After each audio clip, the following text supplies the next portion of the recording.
All right, everybody. I hope you've also managed to grab some coffee or tea again, because we're about to start with our next segment, Deep Takes, Not Fakes, a deep dive into RWA. Our moderator is Michael Casey, chairman of DAIS Global. Next on the panel we have Luc Falempin, CEO of Tokeny. Luc, hi. Yes. Hi, come on up. Hey. Alex, nice to meet you.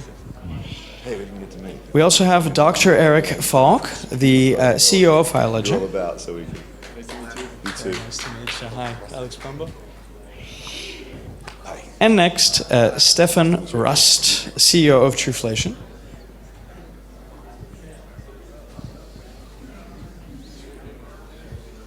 Welcome back. Yeah, thank you.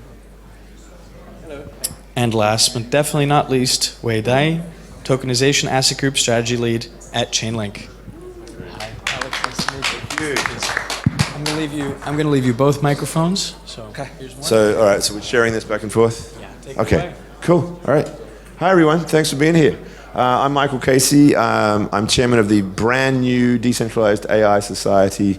We launched today. It's an alliance of companies, large and small, protocols, projects involved in the important world of decentralized AI. But we're here to talk about tokenization, RWAs, very much sometimes considered a buzzy topic. We're going to break it all down, what the difference between the hype and the reality is. What's real, what's meaningful, what isn't. And I think we've got a great panel to be able to do that. We haven't had much prep, so I'm going to need all of you to just give the spiel to the audience and give us what exactly your organization does, and then that'll help to steer the conversation. So, Luc, we're sharing a microphone. Hi everyone, thank you for having me here today. So I represent two different entities. The first one is a non-profit association, the ERC 3643 Association. So Joachim, just before, if you were there, presented this token protocol to tokenize assets in a compliant way. So I'm a board director in this association. And also I am the CEO at Tokeny, which is an on-chain finance platform where we basically help financial institutions to tokenize assets. We do that for a few years already.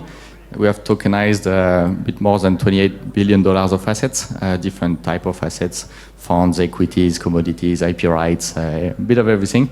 So we have seen a lot of different use cases, and finally we see a lot of traction, especially with large players. So happy to share all of this today. Thank you. So my name is Eric. I'm the CEO of the company Filedgr. We create a decentralized network for digital twins. So how does this fit into RWA? So think of what state is the asset in that I'm co-owning, or what is the life cycle of this asset, in what state is it currently.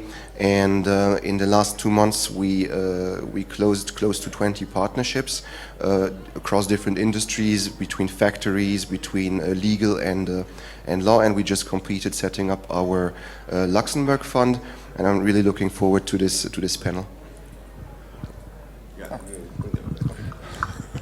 Hi, I'm Stefan Rust, founder and CEO of Truflation. What we do is we capture real-world product information and put that on a decentralized network and then calculate indexes. And so we just make indexes using real-world data, and that's what we do.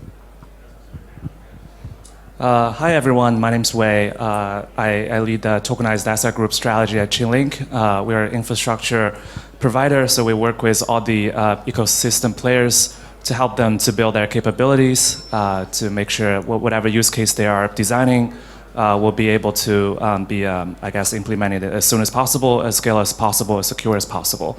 Honored to be here. Thank you. Great. All right, good. So we have a sense of, like, we can look at the use case perspective, we can look at some infrastructure components to this, and hopefully we'll get a picture of how the whole ecosystem is working. I think, like, the sort of immediately reachable stuff is often the use cases, right? So you said, it sounds like a variety of things, Luc, that you guys have been working on. What's working and what's not? Like, what areas of application for real-world assets are you feeling, not only is there traction, but also there's, like, legitimately a problem being solved? So a lot of different things because there are many use cases. For example, we do more and more payment systems. Tokenizing payment and having more different type of cash on chain is still key. Of course, we have the stable coins, but more and more we do payment systems, deposit tokens. We have a lot of a variety of cash on chain. So we are still at that step actually. We do also a lot of investment funds. Why? Because you can basically package any type of asset in a fund, in an investment fund, when you want a structure with co-ownership. So it can be large regulated funds, open-ended, where you can invest and redeem every day, like T-bills, money market funds, or smaller funds, alternative funds, for different purposes. So there's large funds, they're already public most of the time, so it's already liquid, easy to invest in Web 2 platforms. But why it's coming on chain step by step, it's for collateralization. So you tokenize it and you can use it on chain for collateralization or even for as a cash equivalent. But you really have different things. For smaller funds, it's more because it's hard to find these investment opportunities. It's hard to enter in these investment opportunities, like a real estate fund. And usually you invest, you're blocked in this fund for 5, 7, 10 years. Because the fund needs to buy buildings, exploit them, and then resell. So as an investor, you need to wait 7 years before you get back your money, meaning it closes the door to a lot of investors, everyone who doesn't want to wait for 7 years. So we tokenize them, and we provide more transferability for these assets. So more transparency, everything is digital, it's easier to get in, it's easier to get out, to manage your portfolio. So usually it's funds, but we've done also a lot of commodities, IP rights, so it can really be anything. Technically speaking, it can be anything. You decide what your token represents, and we can do it in a compliant way, so any type of securities can be tokenized. There's a lot of interest for debt instrument as well, because you can automate, it's predictable, you have an interest rate, a maturity date, etc. So you can encode these rules and very quickly deploy this tokenized assets. So it depends of the use case, but technically the technology is there now to do it compliantly, to do it at scale. So our clients are larger and larger, like fund servicers, asset managers, banks, exchanges. Okay. I just might jump you, Luc, Eric, I'll come to you, just up to Stefan first if you can. So just, explain the index application. Yeah, so we started off with inflation index. So what is inflation? It's the cost of living and how your cost of living appreciates over time. And so what we found is that more and more investors no longer trust the numbers that they get from institutions. And so they're looking for an alternative source of truth. And as that shifts, Truflation became, TRU-flation, became really a voice in the market of $4.4 trillion worth of bonds that are being traded associated with this metric called inflation. And so we actually aggregated 18 or now 20 million items that we put on the blockchain together with Chainlink. And then we do the compute with that data, once it's been verified, to calculate the inflation index. It's been validated by various macroeconomists around the world, so much so that now we've been invited to go to Argentina and we launched the Argentinian inflation index. So we aggregate price data associated with your housing, with your eggs, your household goods that you pay, your transportation costs, your accommodation costs, etc. So we put all of that, calculate that, and put that on the blockchain, calculate the Argentinian inflation index. Why? Because investors now have an independent source of truth that they can look to verify the cost of inflation in Argentina, and then be able to decide, do I want to lend in what currency, how much return do I need to get on the borrowings that I'm giving, etc., etc. And so that's sort of what we've done, and we found that there are so many other use cases with all of that data. So people want to create any kind of index with real world prices. And so that's what we found really interesting. Yeah, so let's get the mic here. So it's you created one index, and now that's a kind of like a component for these sort of sub-indexes to be built on top, right? So we built 12 sub-indexes at the beginning just to calculate the inflation index. And so we created housing, we created transportation, we created education, health, entertainment, et cetera, et cetera. And so those created sub-indexes. And then what that's then done is a lot of our users wanted to know, tell me where it's going to go. And so in order to identify where it's going to go, we needed commodity prices, we needed supply chain data. So we needed all these other data sets that would influence the cost of living, agriculture products, right? And so if that's going to influence your future, the cost of rice has an impact on what you pay when you go to the supermarket to buy rice off the shelf. And so how do we then be able to have all of this data available so people can trust it and verify it, and then build indexes? So we have people coming to us wanting to build a carnivore index. They want to build a vegan index. They want to build, we got really crazy. A deadlift. I don't know, anybody heard of the deadlift index? So they want to build an index of Fortune 500 companies that only where the CEO does deadlifts and goes to the gym and lifts weights. And so that's outperformed the S&P 500 by 40%. So if you want to buy something that's less volatile, more solid, buy the deadlift index that actually outperforms S&P 500 by 40%. Alrighty. I don't own any S&P. I don't own any deadlift. Do you deadlift yourself though, Stefan? That's the key point. You look like you might actually. No.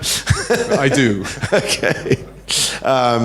Eric, what problem are you solving in all of this? Yes. this state measurement component to it. Yeah. Yes. So what we see works a lot is so if you think of all the eco credits business, like carbon credits, and now you see more things happening like biodiversity credits, clean water credits, all those type of things. They have been tokenized since a very long time, but that's only one part of the whole process. So they are tokenized, so it helps you solve a problem, as in double spending, or was there really a compensation that happened?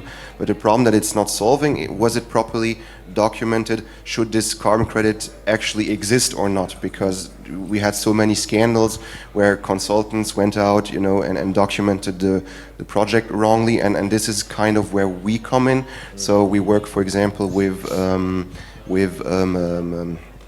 biochar factories. So what they do, they take in bio waste, they pyrolyze it, and biochar comes out. And with this biochar, it's kind of trapped CO2, and that this allows you or entitles you to issue a CO2 credit. So we are properly documenting the whole process with the sensors, sensor data coming in from the factory, the products, the bio waste that comes in, and the biochar that comes out. So to basically show you what happened before the tokenization, so that the token is indeed legitimate. So this is one thing that we see working upon. Right. Yeah. No. I'm going to segue today in this, because I think, when I think about what oracles play, they sort of play this role. But before I do, just to dig a little deeper, because I've been in the blockchain space for quite a while, and we were always excited about the possibilities. And I'm advising Proppy, for example. We talked about a real estate company. That was something I was excited about 10 years ago. But we'd always get this pushback from folks saying, there's a last mile problem that. Yeah, blockchains are a wonderful source of truth when they have a native token and everything's on chain, but there's going to be this off-chain asset, right? So you're solving that problem to some extent, and so do oracles in a different way, right? But we'll get to that in a minute. I want to talk about you. Do you consider yourself a certifying authority? Are you now the source of trust? How do you decentralize that process you were just talking about? How do you give reliable truth to that intersection? Yeah, exactly. So as long as you're from machine to machine, you have a lot of capacities. For example, sensors. You can make cryptographic key exchanges to be really sure it was indeed that sensor that did post this kind of data, or other data sources are we provide a data wallet app that has its own signature keys, and we know precisely this data is coming from this app if we're talking about pictures, videos, and those type of things, PDF scans. But definitely there is still a human factor that can have an impact. But then what we always like to say is then we have an unforgeable truth that somebody did try to play games or try to forge things. Indeed. It's a kind of a big data, like you can't escape the data in a way, right? Correct. Yeah. All right, listen, Dave, give us a sense of like what role Chainlink, as the sort of the oracle of choice for so many operations right across the blockchain world. How does that fit into what we were just talking about? This source of truth in the middle of it all. Yeah, absolutely. I mean, what Chainlink has been focusing on is kind of like enabling the use cases, make the use case as smart as possible, as scalable as possible, and as secure as possible. As like Stefan just mentioned about we just learned how composable, how scalable your business model is, because we can do all type of customized index, it would just limit by the imagination. But how do we actually enable that? So that's what Chainlink comes in. So we focus on the boring part, we make that happen. So we think about the data sources, we think about how to disseminate the index products. We help think about the data monetization strategy. We think about the data sources. We think about how to moving the data across the different networks to make it more secure, to make it more seamless as possible. And as Luc mentioned about, Luc has been working with a lot of financial institutions, about the funds, about asset managers.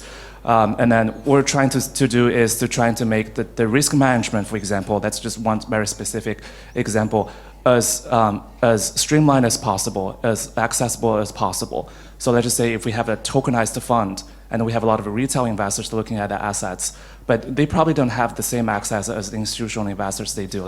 They probably don't have the investors portal to log into to see all those institutional level of the reports.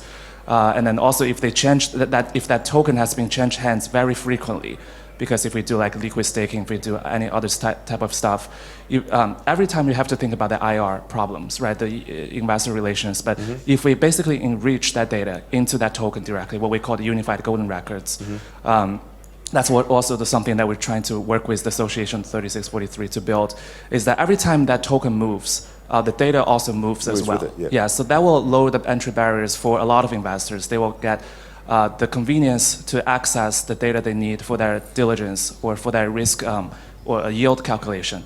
And then for Eric's point, for we can help with preventing a greenwash, for example. So we can focus on that traceability of that carbon credits. Where is it originated? Has it been used twice? What's the current the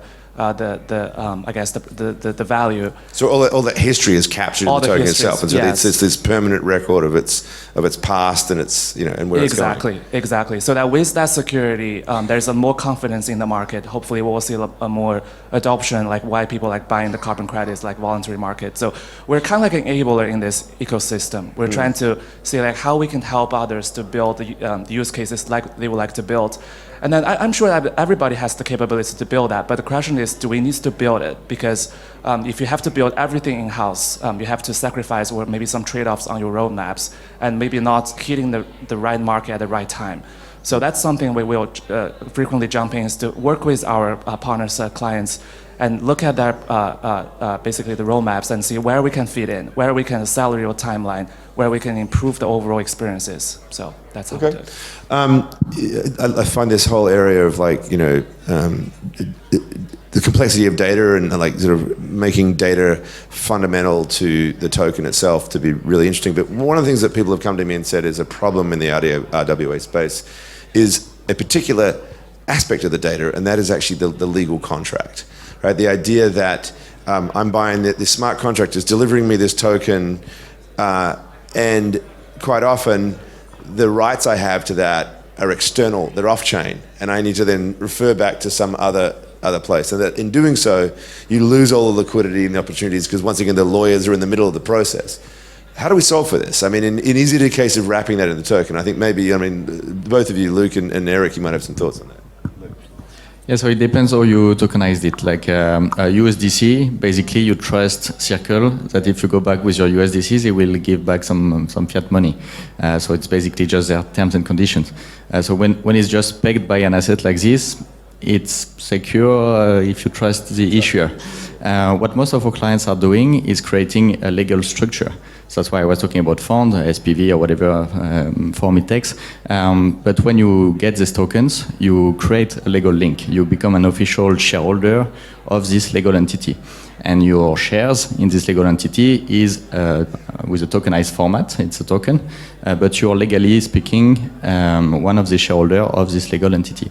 So you can, if anything happens, you can go in court and claim your rights. So this is very important. And also the issuer is liable. So he has a lot of compliance things to do, verify your identity, guarantee your ownership, etc. But also he has to keep the underlying assets in a proper way. So in traditional finance, we have custodians, we have a lot of different things. Depending of the structure and the type of assets, they have the different obligations, but they have to confirm that there is an underlying asset. The real estate fund, you need to prove that he booked some buildings and that he owns these buildings and that is managed properly. When you buy equity tokens, your name is on the cap table. It's not on the blockchain. On the blockchain, you just have a digital identity, but you can reconcile to have your name in the cap table. So we really guarantee the ownership of your assets when it's tokenized. But for this, you need the right token format. If you use an ERC20 token, you have no clue who owns this ERC20 token. Bearer instruments are illegal in most countries, are very complex to do. So when you tokenize an asset, usually you need permission tokens that you can track, and you can enforce these compliance rules, these transfer rules, etc., to make sure that it's always under control and that your rights are protected as an investor.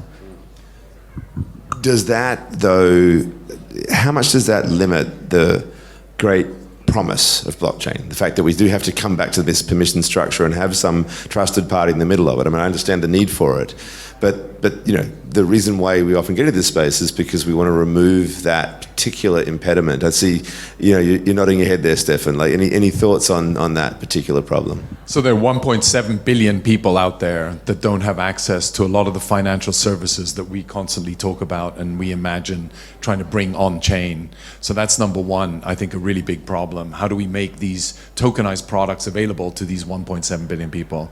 There are just alone 40 million people that are digital nomads today, 40 million. People that are living from country to country, working in the digital community. They are spending over $800 billion worth of money to stay alive and to keep their cost of living going. None of them have a utility bill. They can't get bank accounts. They don't have credit ratings. They don't have global insurance. None of these products are available for these citizens. How are they going to be able to access any of these permissioned products? And what do we offer to service them? Just that volume alone is 24% equivalent to the whole US workforce. So that's a ginormous GDP there that is untapped, right? And we talk about 1.7 billion, but I think the big problem we have in crypto right now is how do we attract liquidity into crypto? I don't give a shit about offboarding, onboarding, on-ramp, off-ramp. I care about attracting users and liquidity into these new rails that are built out on Partisia, on all these other blockchains using. And the more comes on, the more Oracle services we need, because we need verification of price fixes. We need to be able to enable transactions. We need wallets where people can interact with these services. How do we build these financial services using these new modern rails? And that's really, I think, where we fall down. All of these RWAs at the moment, these indexed, you know, bonds and T-bills, that's taking money out of crypto and giving it to the fiat system. We're using tokens to buy USDC, to buy T-bills, to give to the US government, who's going to debase us further. Is that the right thing? That's not why we build blockchain. We build blockchain to build it the other way around and to efficiently create new, fast financial rails where there are new, broader, bigger opportunities. Okay, wow, a manifesto right there.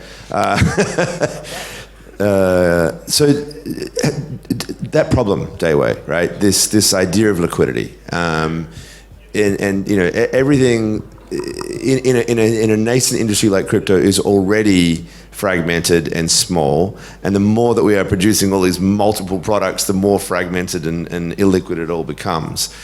But I think you've got some interesting ideas about how you stitch it all together and bring liquidity back in. Maybe you can you know, elaborate. Yeah, absolutely. I mean, we have seen a couple of trends start from that. I mean, earlier of the years. One is that coming back to earlier point is the private chain or public chain or permissionless. I mean, maybe a couple of years ago, I mean, people were thinking that would be a consolidation of chains. Maybe at the end of the day, we will have like one chain, two chains. But we actually quite see the opposite. We have seen like hundreds, thousands, or maybe 10,000s of chains like coming up soon. And then there's a lot of private chain, public chain collaboration and consortium chains. And then how do you get your data, get your token across the chains? That will be a key issue in the future. And then there will be a lot of risk, concern raised from there. There's a lot of technical hurdles. That's what Chainlink has been focusing on. That's the what we call the cross-chain interoperability protocol, CCIP. That's what we've been helping that whatever the chain we've been working on. Let's consider less about the chain. Let's consider about the liquidity, consider about the use case, consider about the end users. How do we make our use case more accessible to them, more smart, more secure to them? And also to Stefan's point is that I think the goal is to bring the more liquidities to these ecosystems. And fortunately, I mean, we've seen a lot of inflow start from the earlier of the year on the RWA. So like the tokenized asset in general, I've seen like 188 something percent of growth year to date. And then for like stable coins particularly, we'll also see like 30%, regardless of the market condition. So I think there is enthusiasm in the TradFi to look into the DeFi and then getting the liquidities in there. So we're very positive about that. We're very optimistic about that, and we definitely wanted to continue supporting on that. Right, but I mean, a lot of the TradFi interested seem to be in line with what Stefan was saying. That it's like good, we can take my T-bills and my private equity fund or whatever and push that into tokenizing, and maybe that's not actually the liquidity that we need. Well, I mean, we've seen, particularly to the asset type you mentioned about the T-bills and treasuries. I mean, that gains significant momentum. Maybe Luc can collaborate on that. So basically, there's more and more interest about the TradFi asset classes on the DeFi front, and then we have seen a lot of, I guess, the first-time investors looking at the asset types which they don't have access to in the past. And they don't know how to basically buy it. They don't know how to use it. They don't know how to evaluate it. They don't know how to basically manage the risk. And we have been working very hard on basically to get those information in front of the users as easy as possible, so that they will be able to make their own decision. They will be able to do their own diligence. They will be do their own monitoring, the surveillance. Maybe they can calculate their own yield. Basically, we can bring all those off-chain data on-chain. Maybe they need a credit rating, maybe they need maturity, maybe they need unpaid principals, maybe they need net asset values. Whatever they need, we'll bring on-chain. So that's what we've been focusing on. Quickly, Stefan, because I wanted to throw the last word to Eric. Sorry. I just want to, I think that, it's bringing a lot of sophistication into the industry. So I think a lot of this RWA movement has brought a lot of sophistication into the industry. Has anybody heard of Caesar? The Caesar index?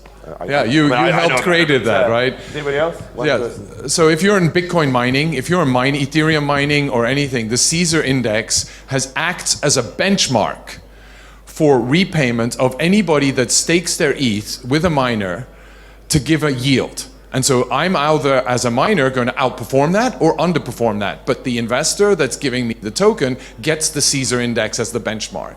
So it's not a race to the bottom for all the miners, but it actually acts as a benchmark. And so that, to me, I think is a genius product that has actually supported and created indigenously to the industry, for the industry, to the betterment of the industry. And I think we need to see more of that. Yeah, it's an impressive one. Last word from you, if you don't mind, Eric. Because I was just going to pick up a little bit on what Dave was saying about, the onboarding of the regular Joe, the mainstream. It seems like some of the products you're doing go there, but if you could be quick, just give us a sense of how do we get the mainstream in and involved? So as far as I'm concerned, I think one thing is definitely allow the mainstream to do more things with their tokens. So I like the developments that more and more points of sales now in shops start to integrate crypto payments, so that's a very good thing. But then also what I see or I think needs to be solved is now if you handle crypto, be it with a company or privately, oftentimes tax advisors start to be overwhelmed with what's going on. How do I fill my tax report? And so I think that's also an aspect that in a traditional finance, the laws that you have to fulfill, that you are a bit more trained on the topic, basically. Yeah. Solve taxes. That sounds like a good way to get us through to the promised land. All right. Well, a round of applause for the panel. Thank you, everybody.